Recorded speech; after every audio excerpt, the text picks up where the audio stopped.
The Fieldhouse in Manchester is the scene. Playoff basketball in March with the Northeast 10 Conference Championship on the line.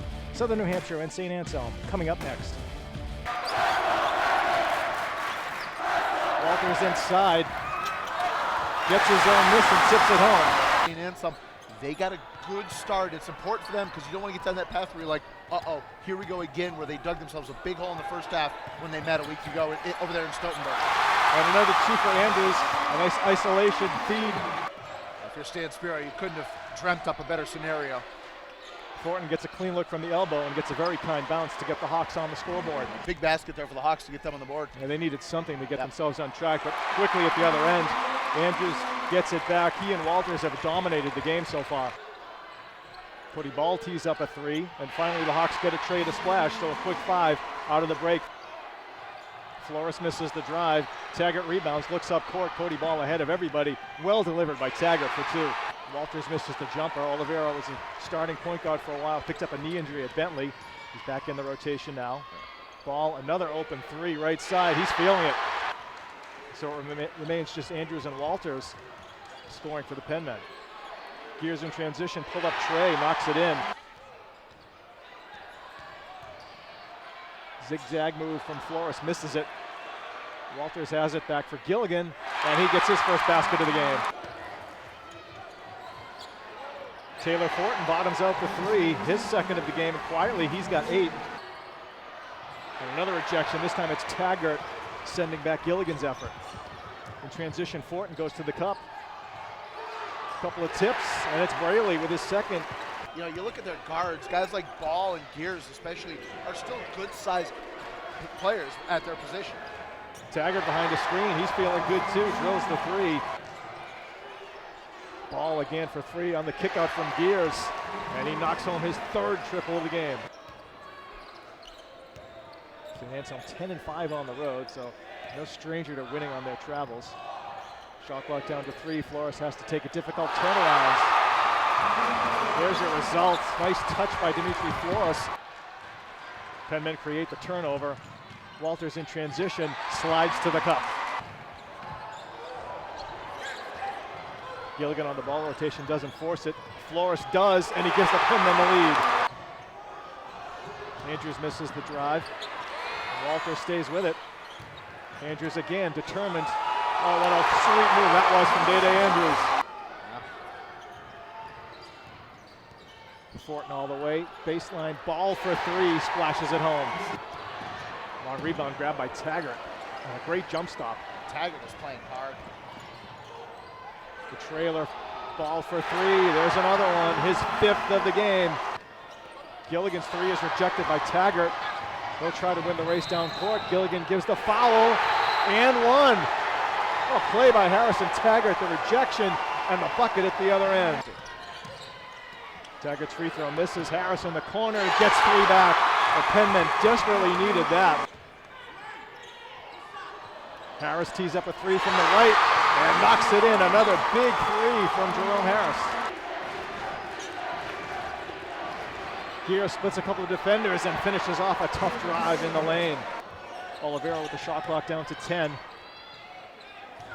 Flores a nice head fake. Euro step for 2.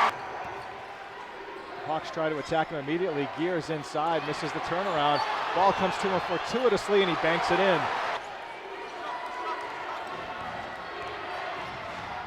Taggart swings the pass along the baseline for Gears. Out to Ball, good look for 3, got it! Another huge 3 for Cody Ball. Shot clock whittling down to single figures. Fortin with the pull-up. Walters rebounds. Penmen don't force it in transition. Flores looks to go baseline, lost the handle on the way up. Gears in the backcourt, picks it up. And now with the shot clock off, Gilligan ends up giving a foul, but it's his 5th, hoping for the best. Taggart does connect on the second. Harris to tie. Doesn't hit a thing. And making the first of 2 with 5 seconds to go. He's been sensational today, Cody Ball. Likely the tournament most outstanding player. And he makes them both. And that should just about do it. Walters misses the three, and it's all over. The St. Anselm Hawks are your Northeast 10 Conference champion. Now, I'm joined by a happy coach. Coach, you came over here and just said, wow. Yeah. Talk about this game for us. Well, it was everything you'd want a championship game to be, I think. You know, it was back and forth. They have championship DNA. You know, that group they have has won regional and Northeast 10 championships, and I just can't tell you how proud I am of my group. And to be able to come in here and give them their first loss is actually a pretty big deal.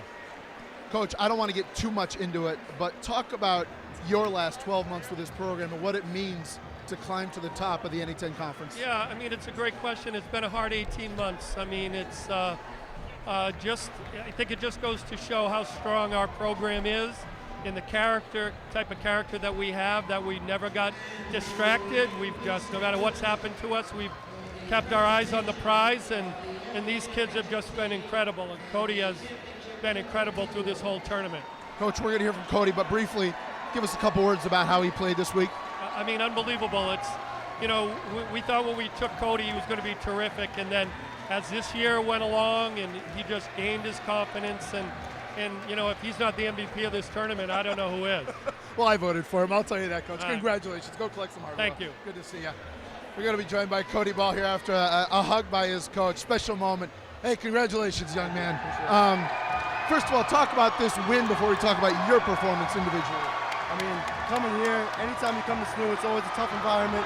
The crowd's always on us the entire game, so we knew it was going to be high energy. We just had to match their energy and come out and play our game, play consistent, you know, lock down on defense, and just do what we had to do. Talk about this week for you. You're a guy who's had a good sophomore year, but this week was a breakout week for you. 2 terrific games in the quarters and semis, and then today you were fantastic. Talk about your run. Yeah, I mean, I've been getting in the gym a lot, getting a lot of extra shots up, because that's something I struggled with throughout the season. I had a lot of ups and downs, my shooting, my stroke. But I mean, I feel good, my body felt good, you know, my shot was finally clicking this past few games, so it all kind of just came together. Hey, I imagine you're going to collect some hardware over there, so I don't want to hold you too long. Congratulations, young man. Thank you, appreciate it. Cody Ball, good to see that young man smile. Steve will send it back to you. Well, thank you very much, Jacob. And the celebrations continue for St. Anselm as they win their 20th game of the season, 20-8 overall. And Keith Dixon's team wins the NE10 championship for the 8th time. On behalf of my broadcast partner, Jacob Van Ryn, I'm Steve Zerdelian. Good night from Manchester, where the Hawks are the Northeast 10 Conference champions.